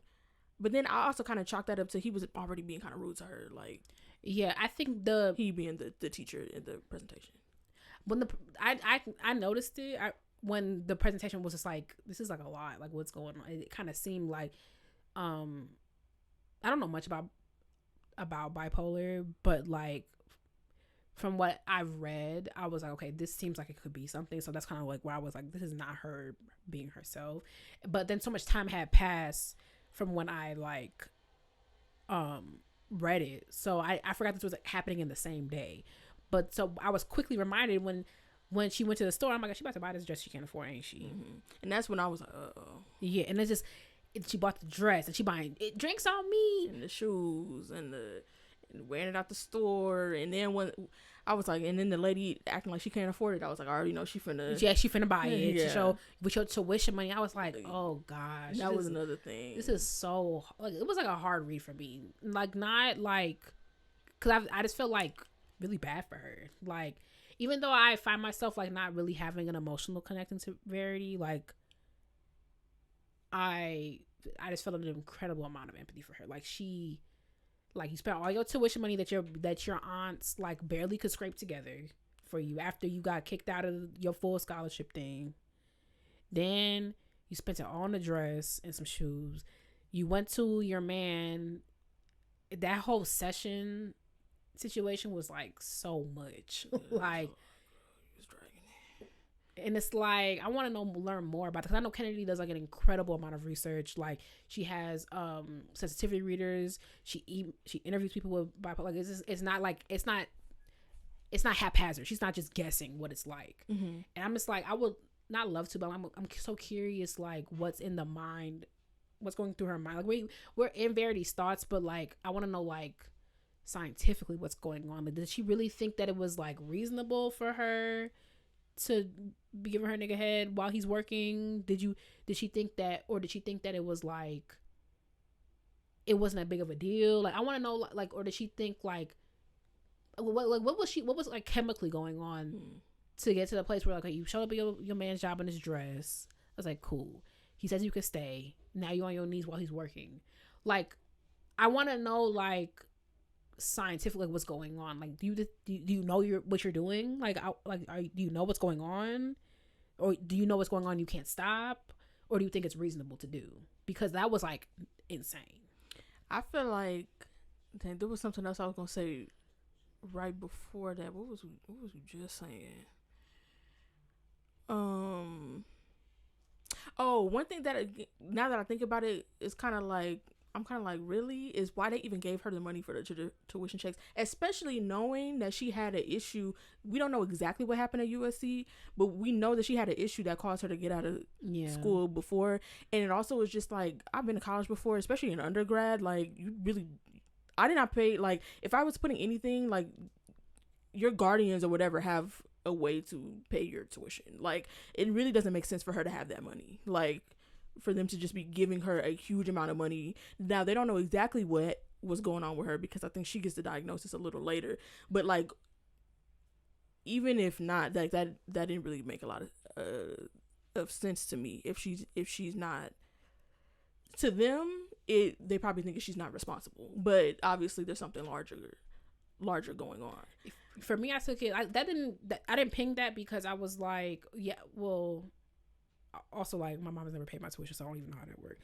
So I guess that was like a blind spot for me. But also, I've gotten money to do something at college before, like, added to my account. So, and also, they're older Gen Xers, so they probably like, she had a hard time and it's over now. So it was probably like, she's better now. I was just thinking, why would they, like, I'm not even besides like a portal, like, why you wouldn't just like mail a check or something like that? Like, I don't know. It just seemed kind of like random for them what they sent her the money to send to the people. And I guess I only been to college one time, so, or at least undergrad one time, so I don't really know how other schools do it. Maybe it is normal. But if her parents aren't, like, my mom didn't have no login for my stuff or anything like that. Like, I had to pay something one time. My aunt sent me money. You send me the money, I go into the registrar's office with my bank card and I pay it. You know, and then they take it off your account. Like, you can pay it online, but I never paid anything online. But that's what I'm saying. Why they wouldn't, like, I think more so it's like we see a little bit more about like how they interact with her later, but it just seems like she's had to sort of tell them like to not worry so much and not be so like on top of her, whatever. So it kind of seems like random they would not be on top of her with thousands of dollars. But yeah, what I was gonna say about the bipolar disorder, what I think what like might be happening, and she was describing like the feeling of like being on top of the world and like everything, like she's basically like the center of the universe. It's like, kind of like what she was feeling, and what I'm guessing what she expected to happen. I don't know if she thinks it's reasonable. I mean, maybe she does. Maybe she thinks because she's feeling that way, that when she's in that headspace, she thinks it's reasonable for him to be like, actually, like, fuck this session. I'm gonna go be with my girl, like, whatever. So like that's my guess about where she's coming from in that moment. I'm telling you, that was rough for me. I was like, girl, this is not going. Saxophone's getting loud, girl. And then when she described what happened with her dad, I was like, in the parallels with that, I was like, oh. Where her dad, like, accidentally killed her mom, and then, like, it was too much. And, like, he's hearing voices, and, like, I'm not gonna hold you. Like, I was like, y'all just gonna have to pack me up, because I was like, you got that going on. Do not come on trying to marry me. Like, seriously, I can't help you through that. Because when he was smashing the phone and y'all yelling, she's talking about this always happens, all that, I was like, oh, absolutely not. Like, I hope I don't even get to the point where I start loving you. Like, if you got that going on, I'm sorry. I'm not saying you don't deserve it, but just not for me. I'm like, I just don't. I feel like I wouldn't really be much help, honestly. Like, I don't know. It's gonna scare me. Honestly. Exactly. Like, how do you reel that in? And a grown man too. Also, like, I don't want to be insensitive. I don't know much about schizophrenia, but like, you're a grown man. If you're like hearing things that aren't there, and I don't know where you're gonna wield your strength. obviously when he like accidentally killed his wife. Like, and your paranoia and stuff, like how he was paranoid, she cheating, all this type of stuff, and there's nothing you can do to console somebody. And like if it's like a paranoia thing, like they gonna think what they think, and like it doesn't matter how transparent you are, all that sort of thing. They're not approaching this from a place of reason. You know. What I will say is, when I read after everything transpired, like she Monk wouldn't let her give her head, so she went to the bar surrounded by all these men, which I'm so happy that didn't go where I thought it was gonna go. The dude was like thought it was gonna go like that, but luckily it didn't, because I'm not trying to read that. So Monk saw it, broke up. And then at the breakup scene was like so sad to me, because she was like, I don't know, like, what's happening to me. Of course, like me, I was on his side. I was like, yeah, well, you have to figure it out, like, without me. We're 22. Like, I don't. Sorry, because genuinely, like, how am I gonna explain this to you? I don't. There's nowhere for us to go from here. Like, I don't know. And then, after all of this, I spent the rest of the time being like, I want to see how Ken is going to make me believe that they can find their way. Like, talk about second chance romance. Like, I am so curious how she finna wrap this around, because I just cannot. I feel like in general in romance, sometimes like the male leads are like a little soft. Like they're men that are written by women, so they're like the not Kadeem Hardison, that's the actual man. Dwayne Wayne. Like, they're like, baby, please. Like, this is how they are. And this is the first time I've seen them. This first time I've seen one get mad enough to like whatever and this and that. Okay, cool. But I'm just curious, Ken, like, because me, it's a wrap. Even when I'm so happy you figured it out. 20 years from now, I'm so happy you figured it out. I'm so happy you're better now. And also, like, that also, I don't know if that kind of love should ever find me. That it's like, what was it, like 2-3 years later, and he's like, he was taken aback by her. I would have been so mad at you still. I'd have been still like, you could really leave me. I wouldn't even have talked to you at the club, because at the end of chapter 21, Monk, I knew where it was going. Monk, but when she said she's going out for her birthday, I'm like, I bet she's going to a jazz club. Monk's gonna be there. Which, side note, like, I don't care about guessing what's gonna happen, because like okay, side note, I was gonna do a little video on this, because like I feel like the girls are getting too serious. I don't like it. I know there's wars and everything like this, but like, y'all have to, like, until they bomb us, or you have to have a good time. Kevin Hart and Marcelo Hernandez has had a movie together called 72 Hours. Thoroughly enjoyed it. I cackled the whole way through. Now, I love SNL. I feel like there's a certain like level of seriousness you have to abandon when it comes to certain types of comedy. Like, there's some stuff you have to like sketch comedy is like a little like silly, so you to have a good time. Same thing with like Love Island. I think it's the same thing. Big Brother, like, there's a certain amount of campiness that you have to disarm your seriousness to enjoy that kind of campiness. And once you do, you're having a good time. That's why with all the making out of Love Island, the corniness of it, I still love it. Big Brother, it's corny, still love it. So when I saw Marcelo and I saw Cam, even though I heard Cam, which I'm sports, and the redhead dude who be in them little whatever, I said, okay, 3 SNL people on my screen, let's go. When I saw the reviews for that movie, I cackled the whole way through. I said, let me see what people saying. 15% on Rotten Tomatoes.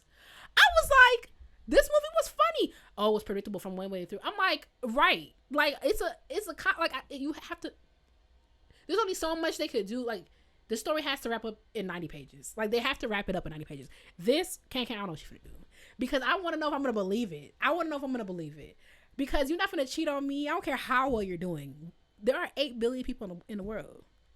We could just move on from it. And mind you, this is not even just like a regular, like, standard person getting cheated on. This is somebody that has trauma about cheating. Like Ken as well. Ken. I'm so curious. I'm curious too. You got to that part yet? I'm in it. It's brewing. I'm in it.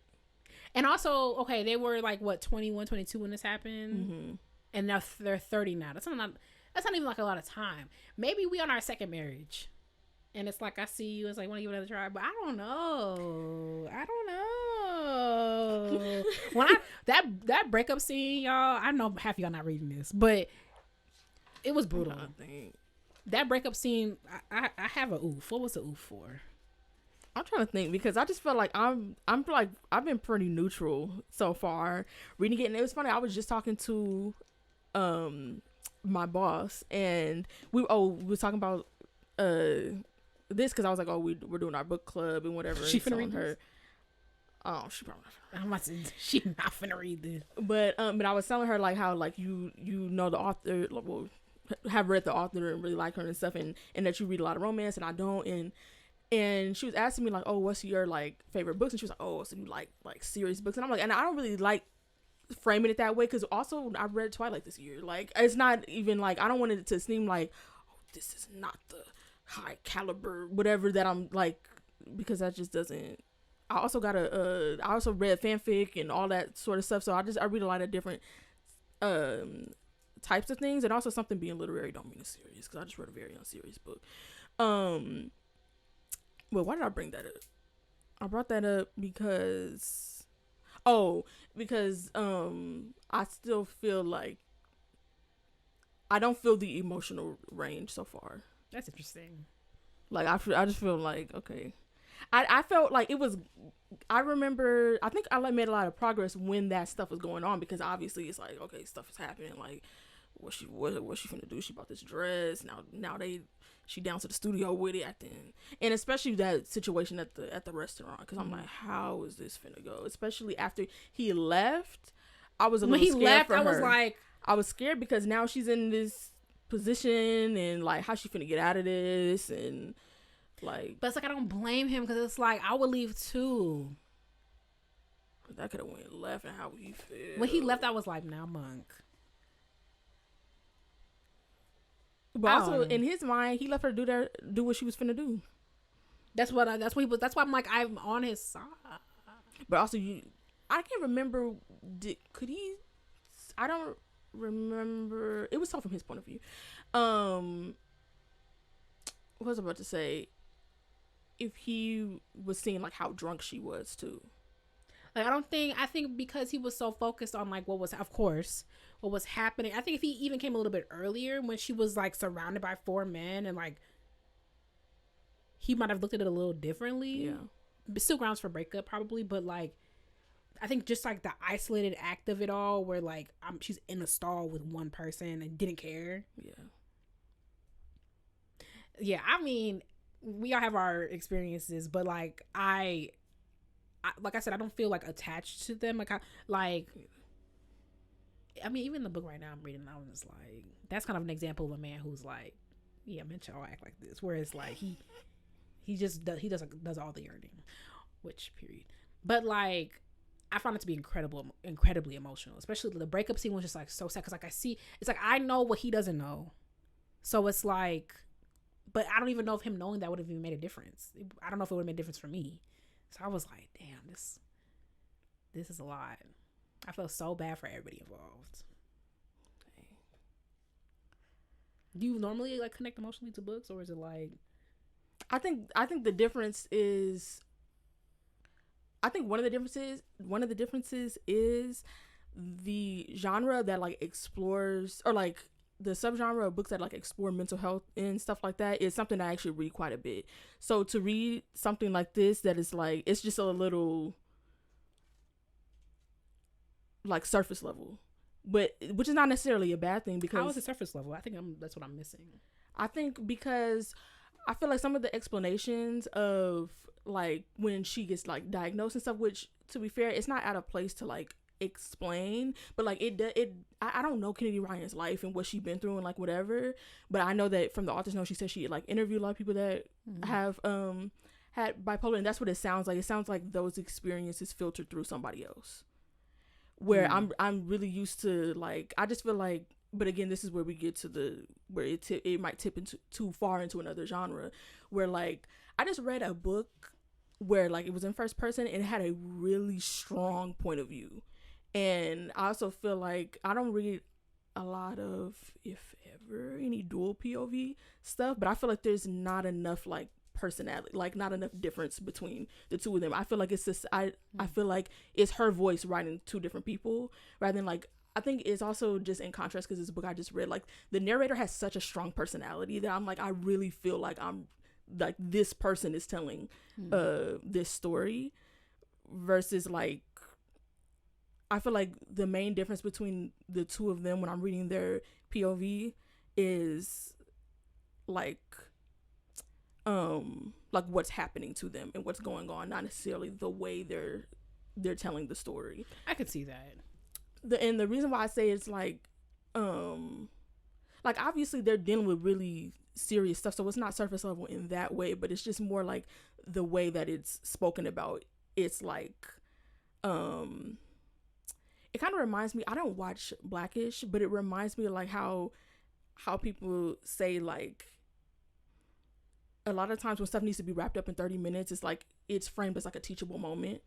And it's not like that's kind of how it reads to me. Like when she's talking about bipolar, it's like kind of listing off these things that bipolar does. And it felt like that reading it, and I was like, it kind of took me out of the story a little bit, but I understood. First of all, I'm biased because I love Kennedy Ryan. Second is like I don't even know that much about bipolar, so I felt like even though it took me out the story, I was like, I need this because I don't know nothing about this at all. And then also, like, yeah, I'm not really like I am reading another romance right now, and it's strictly from her perspective. So like, I can see the whole like there's just more time to like get to know a character, so I can see that. And also like, I feel like the majority of Kendi's romance books are dual POV, which I do enjoy that. But I think the reason why I don't feel like it's surface level is because I did read a book that I love, The Midnight Library, which I think is literary fiction, where it's like you really in her head with like this girl is like real depressed. So, but the point is it's a romance, so it's like I just don't think like this. I thought you meant no, that was not a romance. Yeah, that was not a romance. Anti-romance actually, but I think like because I'm so used to the genre, I'm like this is like she's doing a lot more than like any other writer would. Like this is like enough so you understand where the character is, but like let's figure out how we can get these characters back together. Like she broke them apart. This it's second chance. How are we now that you know everything that's going on with her? Now we're gonna spend time getting them back together. And I think that's why like I don't know. I feel like you should read more romance. That's what one thing that I was really happy to see was because I was looking, I came across one of them. They be kind of divided on Kenny Ryan on TikTok. But I did come across some girl who said she has bipolar and she was really happy to read it. And I was like, well, that's good because like sometimes it really is like you just need. And that's what I was saying last time. Like you just sometimes it's not about like getting into like her every day and now it's 10 o'clock and now the next page is 10:01. Like that's not the point of romance. And I feel like when you're not represented, that's why I be singing Kennedy's praises because like her characters have lupus or they have depression or they whatever, and it's like when you're not represented and you see yourself represented like that, it makes the romance genre less flat. Like because it's like normally, and there's some people who do really good. Like, I like that Emily Henry girl. When I read Beach Read, I had a good time with that. Like that was nice. But it's like Kennedy brings like a new life to it because it's like. Yeah, it's not the same type of character that's falling in love every single time. So it's like it's just enough. So when I keep saying bipolar, you don't think I mean lupus, you don't think I mean chickenpox. Like this is what it means. This is what Verity's going through. At the end of the day, this is a second chance romance. We broke them up. I need to, in the next, like, the latter third of the book, I need to get them back together. And what does that look like? And now you have context for why this may be impossible. Are they going to do it or whatever? I feel like that's really, like, the point. And I feel like, even though I didn't know, I was like, okay, like, this feels like I'm reading, like, a Wikipedia article about what bipolar is. I didn't know nothing about bipolar. So I had to read a little something about it. And I just feel like this is, like, the information part. Like, if she didn't have bipolar, that whole section wouldn't even have been in there. And it would have felt a lot different. And I feel like it's also not just it's also not just that part where they're explaining her diagnosis, but it's also like the shift. I don't remember exactly when it happened, but I am privy to the fact that there was a shift in how people talk about bipolar when it shifted from you are bipolar to you have bipolar. And I feel like, and again, there might be some people who were not, they didn't pick up on that or whatever, but like there was a, like when she was talking to Cannon about I didn't like that scene. I don't like that scene. Yeah, like she was talking to him about it, and she was like, it's literally the last chapter before, I think it was chapter 21. I'm like, why are you telling this man that you have? It just felt like, for lack of a better word, kind of preachy. Like when she says I'm bipolar, and he's like, oh, okay, and she says, well, more accurately, bipolar is my diagnosis, not my identity. I'm a writer, a friend, a niece, an activist. Like, it just felt kind of like, I don't know, like, it just felt like kind of like, it acknowledges that shift, but it was like kind of boiled down into like, it just read a little corny to me. And I feel like even reading it, I was like, I know why she's doing it. Yeah. I just didn't enjoy it.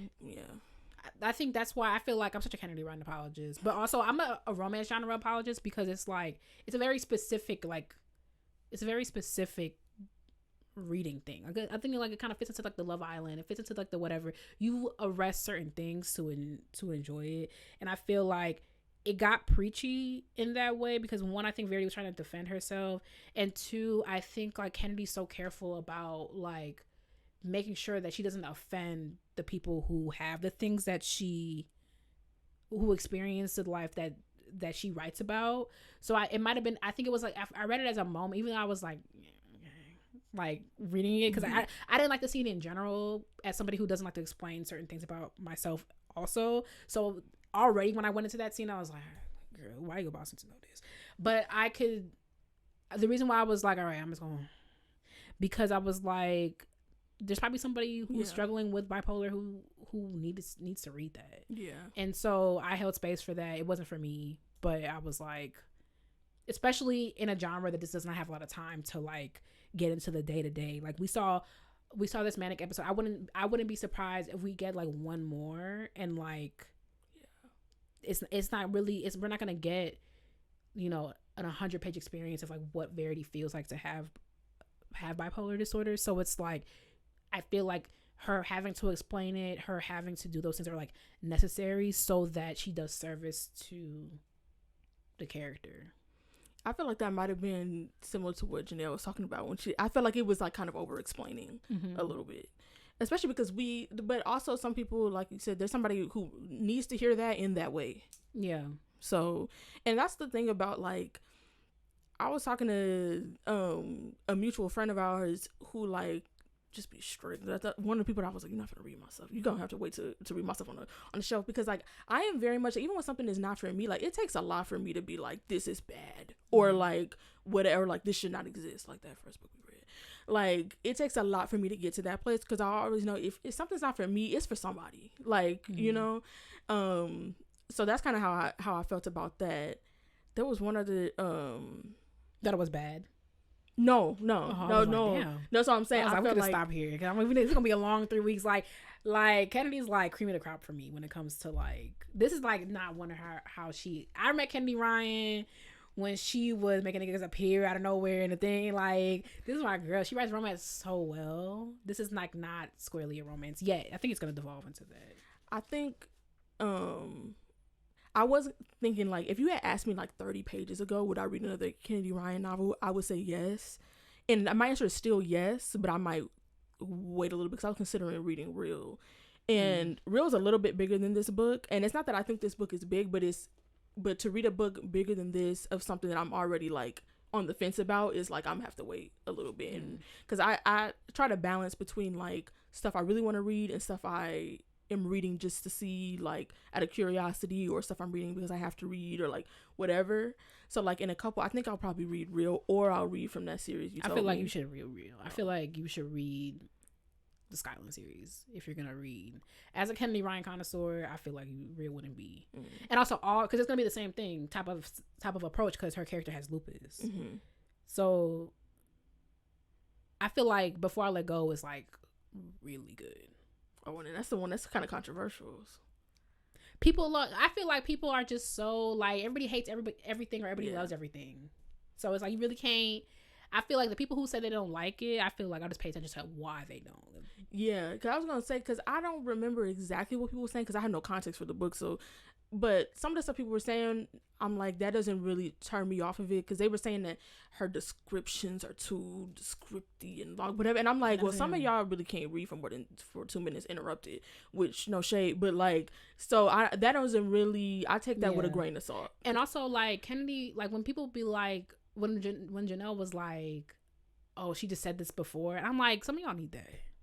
Unfortunately, some people do need that. And there's been a debate about that or like if people are like dumbing down their writing for like people. And I wouldn't say, I mean, I haven't experienced, I did experience maybe once or twice that whole thing. Like, I don't really, like you just said that. But like, I don't really think it, I don't feel like it's like dumbed down because she has a varied vocabulary. That's one thing that I've noticed, and I think that's something.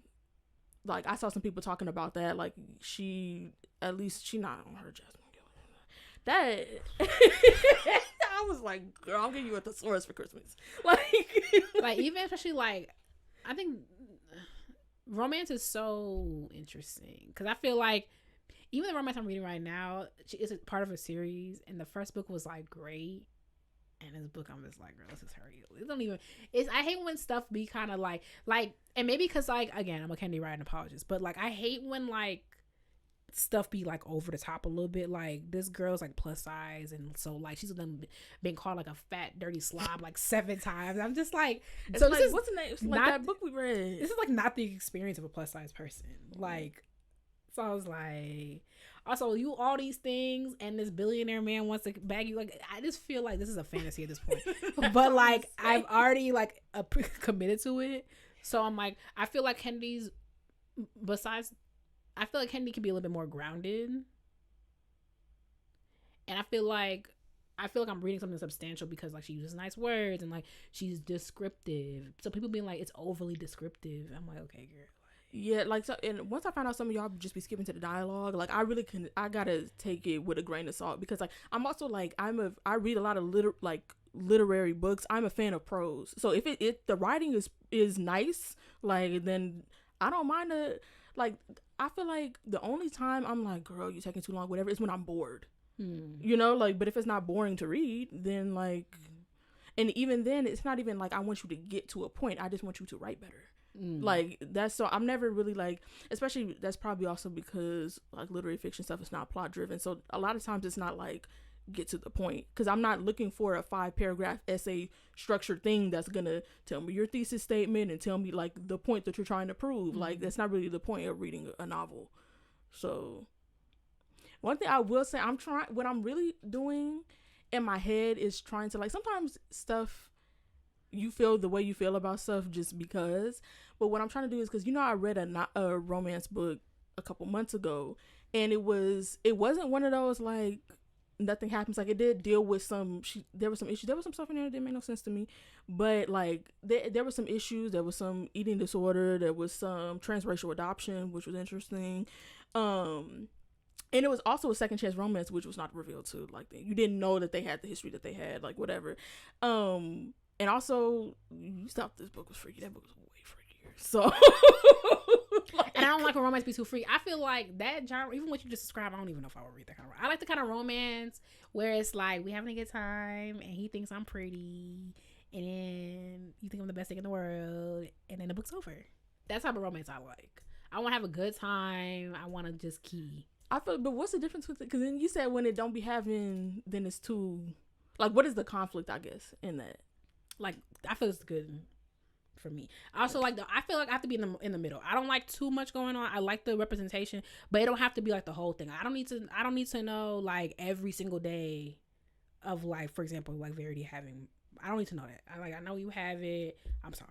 Okay, so now like the romance, like what we doing, but also when like it's like chapter 1, I pinned her down. And it wasn't all that. It wasn't. Beating it in. And my mom don't love me. And I was beating it in. Like, I don't like that kind of romance. It wasn't all that. I don't like that kind of romance either. So, like, I like a cute little, like, you know, we having a good time. I want to feel like I'm watching a rom-com. I want to have a cute little time. Mm-hmm. That's the kind of romance I like. You feel like you watching a rom-com? This a little bit. This a little too. We in a 2 hour horror com. Like, not yet, but I feel like I imagine, based on how much pages is left, that we'll probably see 1 to 2 more times with her. Well, we're definitely gonna see something, I imagine, with her now that she's a screenwriter.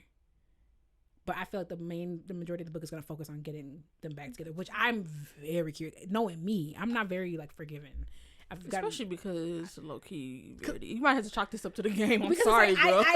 Ken, I'm so curious because I just don't, even if a man told me, like, yeah, it was 3 women and but I was having an episode. I'm like, okay. And also, it's just different coming from a man also. Right. Also, what was that dude I'm reading who he was like, it was a compilation video of, when he was like, got caught.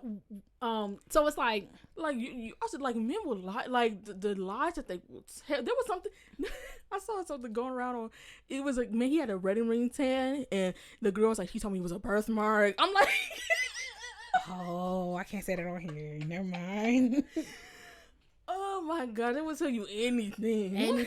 So it's like, I know if the roles were reversed, even if you had this amazing explanation, I'm not gonna get it out of your head how you was in that bathroom stall. Like, and especially because, like, especially if I got motion. Like, I got my little career. Like, it's mad girls. And he did say, and I felt so bad for him when he was like, I got another girl in my bed. I'm thinking about you. I was like, oh.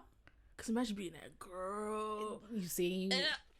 And it's like, I'm just so curious how we finna do this. And if I'm gonna believe it. I'm more curious if I'm gonna believe it. Because I know me, and I cut off for way less. Way like minor infractions. So it's like, I feel like people be talking about that whole, like, once a cheater, always a cheater, like, can people change, sort of stuff. And I just feel like, I don't know, but I'm not gonna be the sucker that finds out the hard way that you did. You feel what I'm saying? Like, and also, Monk already a little ignorant with the polygamy talk. He already he be edging on the side of that when he be like, because when he was like, when they had their conversation, he was like, I just don't do that polygamy stuff. I'm like, so that's not how that works. But you're trying, maybe, I don't know, but the way and when he walked away, even though he was lying, time out some, I never want to see her again. You lying, you hoping, but I'm curious if I'm gonna believe it, because I just don't. There's simply no way. Like, the book should be over. Like, we just focus on Verity getting, all the support she needs to live a happy and healthy life. And also, that's what I was gonna say. I'm so, like, we like what we like. I just don't understand how Monk, I don't really feel much of a connection to, but, like, the more I think about it, I feel connected a little bit. Not as much as I normally feel to the woman lead, but, like, to Verity, because I really hate the way she talks about herself. Like, she just blames herself. The way she talks about that whole situation is, like, so sad to me. Like, I don't date anymore. Mm-hmm. Like, I don't do relationships. And men are just, like, not really like that, which, like, they just don't care. They don't care who lives they ruin. But, like, but, like, I really hate the way she speaks about, like, it's like she took accountability, like, in the wrong way. Mm-hmm. Like I finally watched Wicked because, like, my AirPods died and I had free time while I waited for them to charge. Because I wanted to watch Wicked. I just, like, wasn't being called to it. So I was like, okay, it's the perfect time. I have a 14-hour flight. I'm going to watch Wicked. And I loved it, of course. I actually, like, really enjoyed it. I really like Cynthia Erivo. Y'all see all these stuff going on over here? Oh, yeah. It's real sad. Because, like, she looks different than when she even looked. Cause I spent so much time looking at her. And then I saw them. I was like, oh, I hope whatever it is, she's okay. Anyway, I don't even know the character's name. The green one. Alphaba. Did I watch it? It was really good though. Y'all should watch it. 2 years later. But she's like, you know why my sister's in a wheelchair? It's because I'm green, and my dad didn't want his next kid to be green, so he made my mom eat this stuff, which made my sister be born early, and now she's in a wheelchair. And I'm like, okay, so that's not why your sister's in a wheelchair, because you're green. That's not like it's not your fault that she's in a wheelchair. But it's like, it made me like upset, because that's not the reason why she's in a wheelchair. Like, because you're green. Like, it's not your fault. Mm-hmm. And even though it's so complicated with Verity, it's like not like the way she talks about, like, I don't do relationships anymore because I messed this one thing up when I was 22. I just hated that, because it's just like not really fair to, like, we should all hold ourselves accountable, but like there are reasons like for why it happened the way it happened, and I just feel like she just wasn't being very fair to herself, but also like it has to be really hard too. So it's like, yeah, I mean, it's a difficult line to toe between giving yourself grace and personal responsibility, because like this, it's like hard, because like on one hand we know she was not in control really of what was going on, didn't even really know what was going on, and then on the other hand, like there's real people who are impacted by what happens. But I do think, I mean, it seems like a pretty like realistic like depiction of how you could have somebody that is like on a healing journey and has made a lot of progress on it, but they still have these like pockets of like sore spots and things that they're not ready to move on from, because it's kind of crazy that she doesn't give herself the grace, because it's like, you don't do relationships now because it's something that you did when you were unmedicated, didn't know what was going on, and you're in a much better like place to manage your diagnosis now, and you're not and this is the version of you that's being punished, when really like that's how you behaved when you didn't have any of the resources you have now, and the support and the knowledge and all that sort of stuff. And it's like, you have that now, what would happen? But it's also like I can also see like not trusting yourself. Exactly. Because you just never know. You never know. I was like, oh, poor. That's what I was like, no emotion. Like, girl, like, you didn't feel no type of way. You read it, you're like, oh, that's crazy. Not trying your nigga.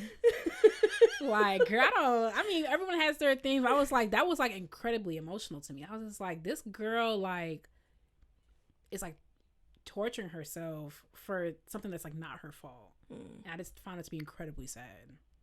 But also on Monk's side, because it's like, sorry you went through that, but like, when he said, when he was like,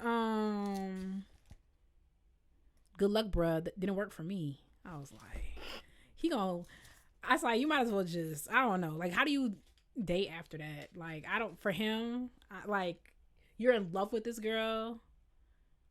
This girl broke your heart. Like, do you ever move on from that? He's having a hard time. And with his history, that's another thing. It's not even just like you regularly got cheated on. You got cheated on, and that's an extra sore spot for you. Your whole family dynamic. And when she cheated on you, she didn't care. Yeah. Child. Yeah, I'm curious to see how this gonna get wrapped up, because I really see myself being like, well, that's great for them. Because me, I'm happy you're better now, but it's like, we good. I mean, yeah, that's why I said when I was reading the scene with the parents, I was like, yeah, please just let me know before we even get to the point where we in love, because like I cannot love you through this. I'm sorry, I'm just not that strong. I'm not. Like, my own stuff. You smashing my phone. And our kid is in the other room too. I don't like that. Like, no. And then it's like, what can you do? You refuse to go like to the doctor to get a formal diagnosis, to actually, like, it'd be different. It actually wouldn't be, but like for some people, I'm sorry, like maybe I'm too fickle. I'm not one of them, for better or for worse, for better only. But well, how worse we get? Because like y'all be taking it to hell. How worse? Like, that's the thing. Like, I'm not going. I don't need to go through that. Like, especially like now. No, I can't say that. I don't want people, because people have their situations. I don't want to be insensitive. There's someone out there who is strong enough to love you through that. You don't know my situation, what I got going on. So now we both got something going on. So like, when I said that thing, you was mad at me, but I was like, we both can't have something. Okay, that was a little crazy, but like in the same, you agree with me because that's like. Do you agree with me? But not in the sense that you were saying, because it's not even. We talking about somebody who literally was smashing her stuff and whatever you. And now you started hearing voices. That was like, because I scare easily, so it's like what you was talking about was like weird, like whatever. I don't know what it's like to be in your shoes, like whatever, but like you acting like. I mean, okay. All I'm saying is like I got my own stuff going on. Like now you hearing voices, it's like this thing. You gonna scare me? I'm not trying to be my house scared. Like, let me stop before you drag me. Listen, I'm if whatever you're going through, I pray that it's working out for you. Like, there's somebody out there to love you through that. I hope you find them elsewhere.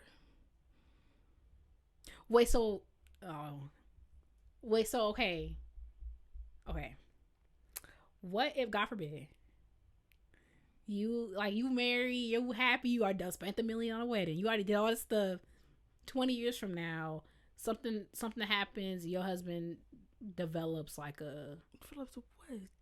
some type of like post-traumatic. Don't you like, yeah, so this is where I take my leave. No. She's thinking about it though. I can't. That'd be different because you already like. I just feel like for where they were at, for what like y'all been dating for like a couple months. Like, actually, if I was Monk's friend, I'd be like, yeah. So let her figure that out. And with her parents, we don't know like when the dad got, but that's kind of something I feel like you always had that. So I just like let's just let me see the signs before we get to the point where now we married with it. Like, that's the thing. If something happens while we're in the marriage, then okay, now we can get to it for better and for worse. But I feel like always, because even there's somebody that I was talking to my cousin about, and I was like, I'm noticing them getting like more and more unstable as they get older because it's like never been treated ever. So it's like, but this person has, you know, who I'm talking about because I don't talk to them. But like they've displayed signs throughout my life of like, you are unwell, but it was like, oh, this is how this person is. This is just whatever. But I've just noticed, like she stopped talking to somebody. I'm like, so you don't really have nobody to talk to. So I'm like, you acting like you have like all of these people that like you. So I thought that was very interesting. And I'm like, okay, so I feel like this is getting. It sounds harsh, but that's what it is. So I feel like this is getting worse, and because this has always been like this is how this person is. No one's like noticing it, but I'm like, okay, this is like an unreasonable thing to do given your situation. But there was never a point ever that this person didn't show their behind. So even if it wasn't like this huge there's something that you over. So like maybe he wasn't like paranoid when you experiencing paranoia when you started dating him, but there was something that he was like, oh, this is how he is. Oh my god! See, now that got me. Men are a liability. And then like sometimes they don't want to let you go. Oh my god! Oh my. That's my worst fear.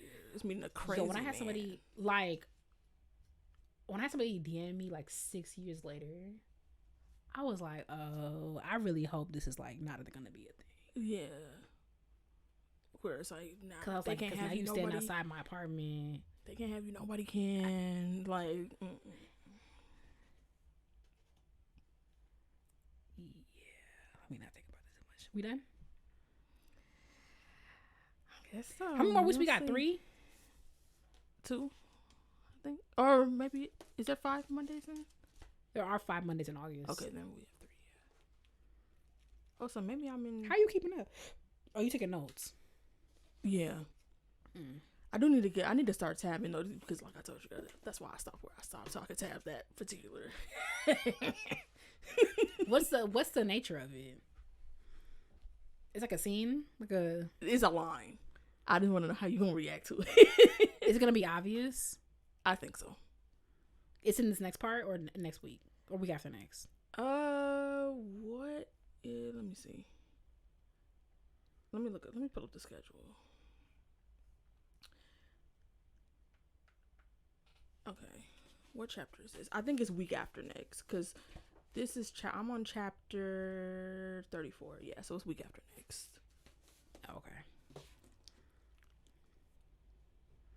Ooh, Chile. Man, I'm curious if y'all reading. Cause I feel like this is like not what we normally read. Anyway, we ready to move on? Yep. Hold on, let me make sure. Because the girls do not be. Can I probably read this first? Oh, see.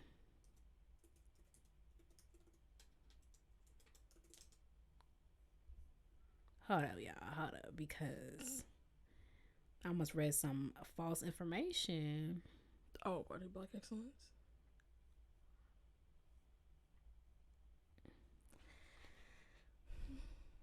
The girls gonna be updating their websites. What's it called? Where I be stealing my Black excellence from. Thanks, y'all. Shout out to Bomb. I be screenshotting like a mug. Y'all keep doing what y'all doing, okay?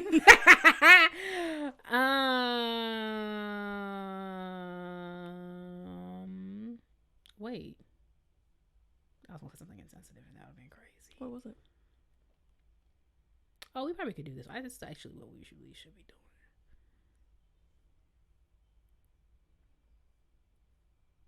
Okay. It's time for Black Excellence, where we hype you up, gas you up, and give you your props in this room for everyone at the top. Oh, I almost forgot that. This week I have a posthumous Black Excellence for Booker Rowe. He had a 50-year-long career with the Philadelphia Orchestra. Did you know about it? Mm-hmm. Because that book, remember that book that we got? It might be on the shelf somewhere. The one about when the Philadelphia Orchestra went to China, when China like reopened to like Western tourists. I remember seeing, because I remember flipping through and I was like, "Who's this black guy?" Oh here? Yeah. And then that's him. Well, he made history in 1969 by being the first Black musician to play in the ensemble. Like, playing is crazy. Not even not even like have a job. Like, okay, to strike a note. Like, he after performing with the orchestra as a substitute musician. Ormandy hired him in 1970. He became full-time in 1971. He's the orchestra's second Black musician. We know the namesake is the second one, but it's not what we're talking about right now. He died in 2020, and yeah, made an impact on a lot of people. I saw a lot of people posting about him, so may he rest well. Period. Piece of the week. Oh. Okay. Oh, wait. Just no self-awareness. Okay, well, I just clicked on a random one. We're gonna do. Actually, no. What? Because I was like, what do I be listening to? Classical music. I was just listening to some classical music. Oh wait, I just played a whole tour of classical music. I should pick something from there. I know what I'm gonna pick. My piece of the week is Afrospire by Bakhari Nokuri, which we played on. You know what? In Table Day, he's gonna be on Black Excellence next week. Oh, remind me, y'all. Yep. Because I was about to tell you a little bit about him. Tune in next week to hear it. I don't know if you can hear Afrospire anywhere because literally he just composed it. So. Oh, for the tour? I don't know if it was for the tour, but like the U.S. military band playing the band version of it. It's like a whole thing. Oh, shoot. Yeah, but period. Well, anyway, thanks so much for listening to Classically Black Podcast. Don't forget to follow us on social media at Classically Black Podcast. Join the Ebony Tower. That's patreon.com/Classically Black Podcast. Thanks for listening, and we'll talk to you next week. Bye, y'all. Bye.